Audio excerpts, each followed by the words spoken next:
Come, Dragonborn. Is there something wrong?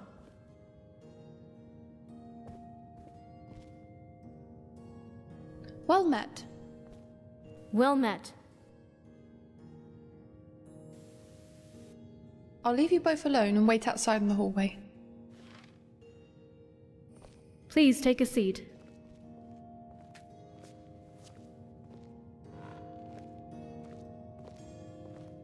Well met. Something the matter? Well met. Something the matter? Something the matter?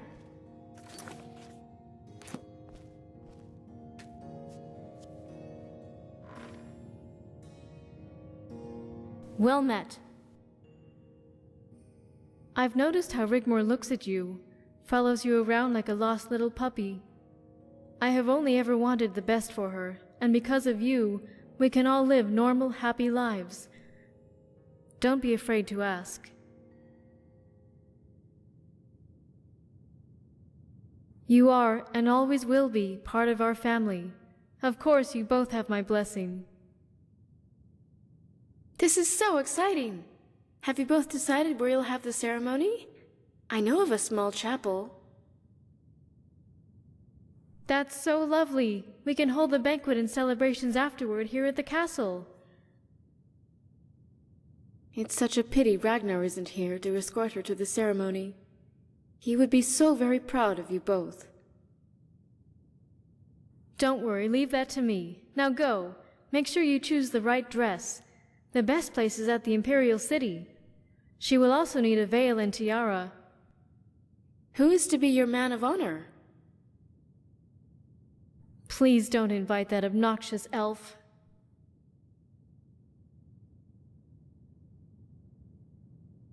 Then go, with my blessing, and prepare for the big day. Farewell, Dragonborn.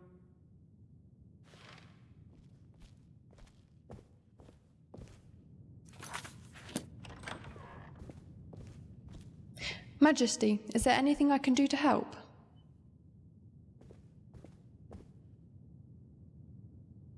Please, let me help. I know exactly the dress she would want to wear at the ceremony. I have to travel to the Imperial City to speak to Blackwell, and to pick up some items for my father. Lady Rigmor has appointed me her lady-in-waiting. Once she moves to the palace, I need to arrange my new quarters. I could pick up the dress. That would save you time. Do you have a ring in mind? Know about the child? Yes, they talked about it. I think Lady Sigurd's fears for her and the child would now have been made a lot less stressful. Now you have honoured her with her blessing. Lady Sigurd might not show it, but with all that's happened lately, it has taken its toll on her.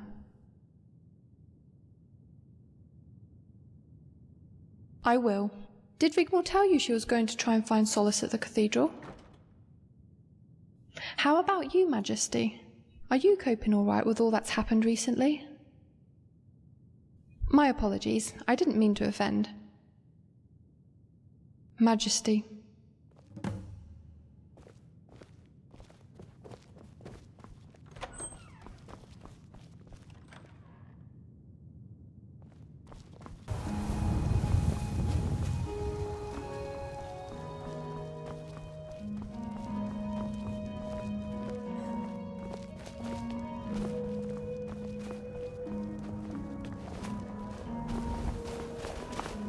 Hi there.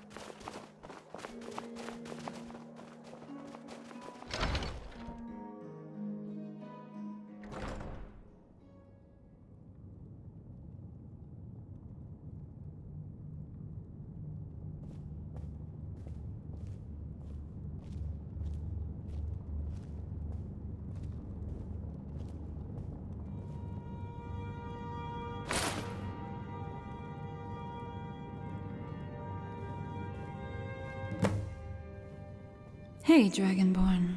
What took you so long?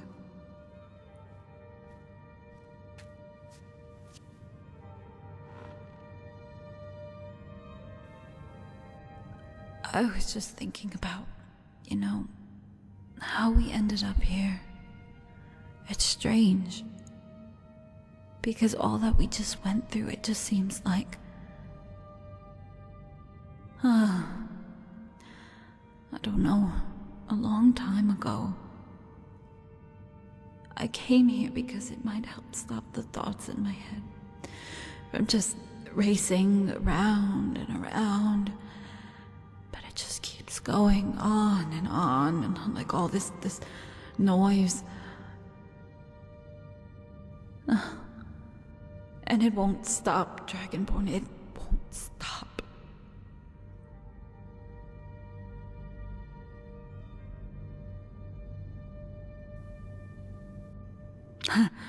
It's not like you haven't probably got the same thing happening to you too, right?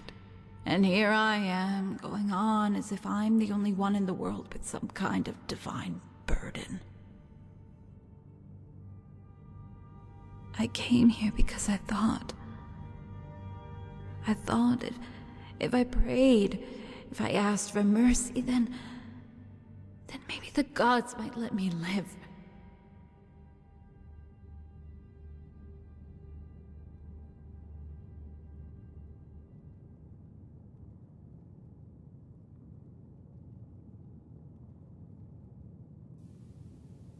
Yeah, I know. Dragonborn, I don't want to die. Okay? Well, shall we ask them?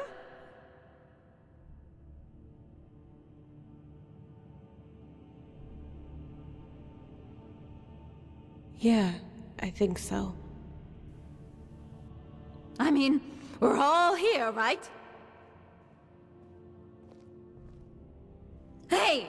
Yes, you! Gods!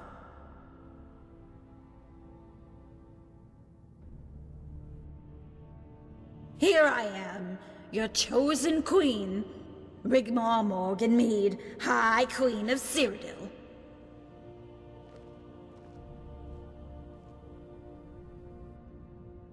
Here I am, right here, so don't be shy. I dare you to show your faces here. What are you afraid of? Why won't you show yourselves?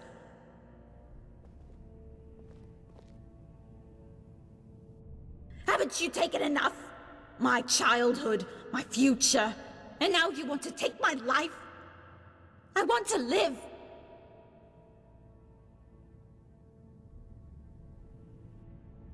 I won't let you take my life. Come on, you cowards. Where are you hiding? Are you afraid of me? I only wanted to live a normal life. I don't want to die. I don't want to die. I know you told your friend you're not okay. And tell me what's wrong and why you never said you felt that way. And guess you're trying to stay strong and fake a smile until I look away. But I've known you too long, it hurts to watch your blue eyes fade to gray as you fade away, as you fade away. Yeah, I'm about to fade away, cause every time I wake up I feel like it's Monday. Something's going wrong with all the chemicals up in my brain. All of a sudden I don't look at anything the same way. Gotta build up of my thoughts sitting in an ashtray. I'm sorry that I'm so inconvenient, okay. Just let me be me and I'll stay out of your way. I can see the way you look at me, I'm such a disgrace. I never really asked to be brought into this place. You wanna love me? Well then baby have a taste. All the highs and the lows, no you'll never be the same. I don't really wanna hurt you but I can't control the pain. If you're sticking by my side maybe we could be okay. Okay, maybe you could be the change I need today. I promise that I've never felt this way. I really hope that you will choose to stay through all the pain. I know you told your friend you're not okay. And tell me what's wrong and why you never said you felt that way. And guess you're trying to stay strong and fake a smile until I look away. But I've known you too long, it hurts to watch your blue eyes fade to grey as you fade away. As you fade away. As you fade away. As you fade away.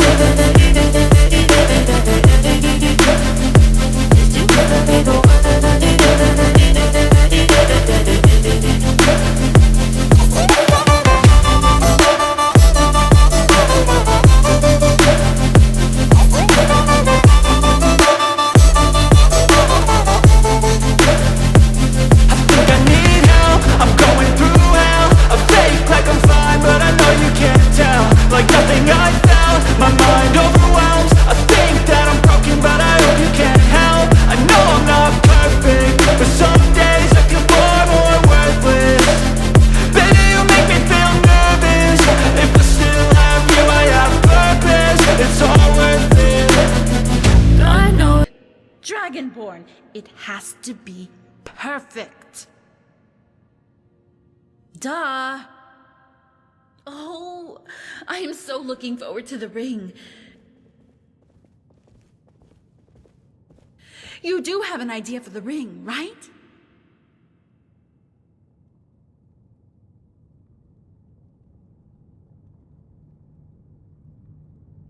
Have you heard of the legend of the white gold, diamond, and ruby-encrusted ring of the lost alien princess Pilvi Hanesh? You know I love you more than anything, right? Oh, I am so excited. I can't wait. So, who's going to be your second? You know, weddings and ceremonies usually require either a best man or woman or person of honor, that sort of thing. Well, you do know, now that you've committed to a friendship, we can't see each other, right? Until the day of the ceremony. Well, when you have everything ready and arranged, send your appointed second to talk to Carice. Bye.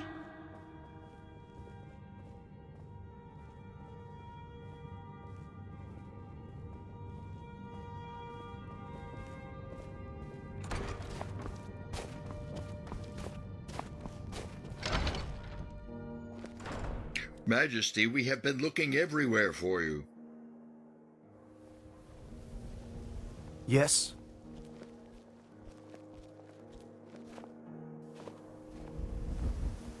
Court Advisor Malison and I have been trying to locate Jimmy Tenfingers, but he is nowhere to be found. We would send Captain Grimbold, but he's feeling under the weather.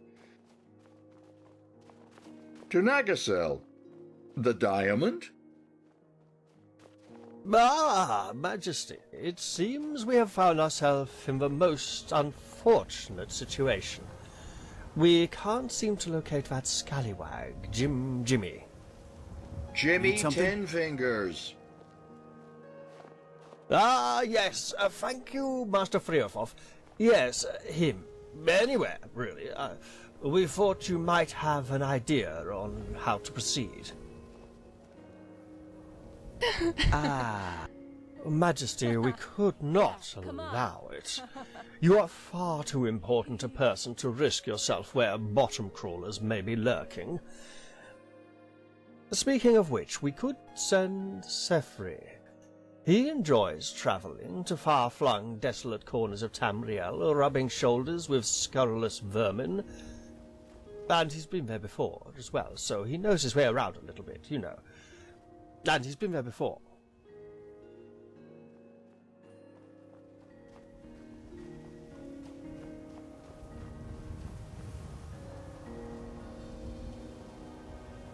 Well, that settles it then.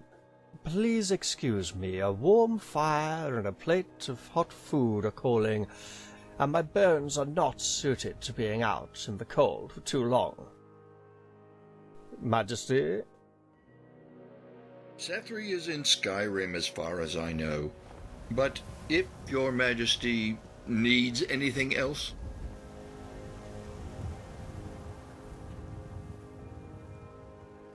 Aha, that's quite a story to tell.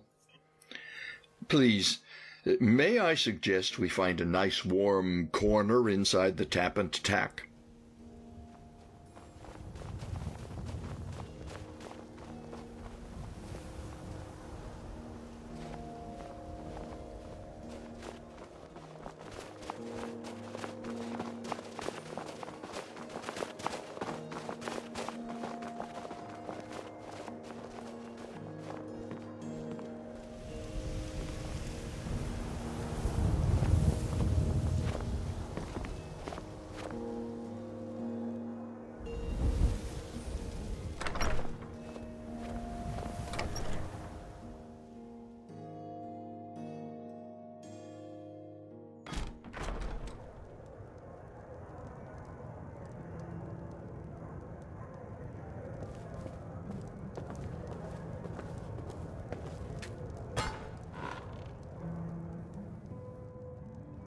Welcome to the... Now then, Pilvi Hinesh. Yes. She was an Ayleid princess when the Wild Elves ruled Cyrodiil many millennia ago. Originally, the Ayleids worshipped the Aedra, like most of the civilized world. Their main god was Ariel. But slowly over time, the Ayleids forsook their old gods and began worshipping the Daedra. But Pilvi Hinesh remained loyal and devoted to Ariel, and took the last of the Aedra-worshipping Ayleids out of Cyrodiil and settled in Hammerfell. They built a city for themselves, away from the madness of the king, who was madly in love with Pilvi. He promised her everything to come back, even that he would forsake the Daedra if only she would love him. Pilvi spurned the king, and his retribution was cruel and absolute. The king tried one last time to win Pilvi's heart. He arrived at Nyasel and promised her anything she wanted in return for her love. He begged and threw himself at her feet. Again she spurned the king, and in his rage he called upon the powers of the Dark Lord Molag Bal. The city the princess had built she named Nyasel, the Hall of Life, and it is said Ariel blessed the very ground Pilvi walked upon. In 2 nights he buried the city deep under the earth. The ground shook and quaked, and it is said tremors could be felt as far away as Morrowind. Nyasel, the Hall of Life, was buried, forever gone from this world. And as a last deranged act of madness, the king built another city on top of the ground where once Pilvi's city stood. He called the new city Nagasel, Hall of Death.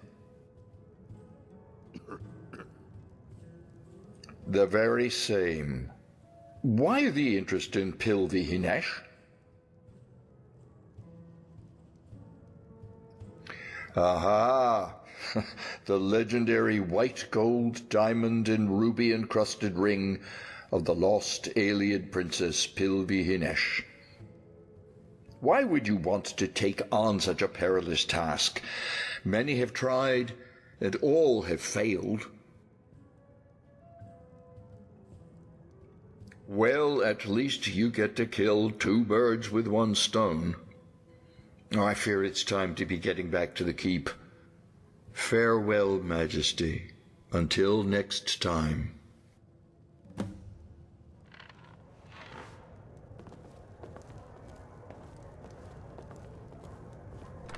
Yes?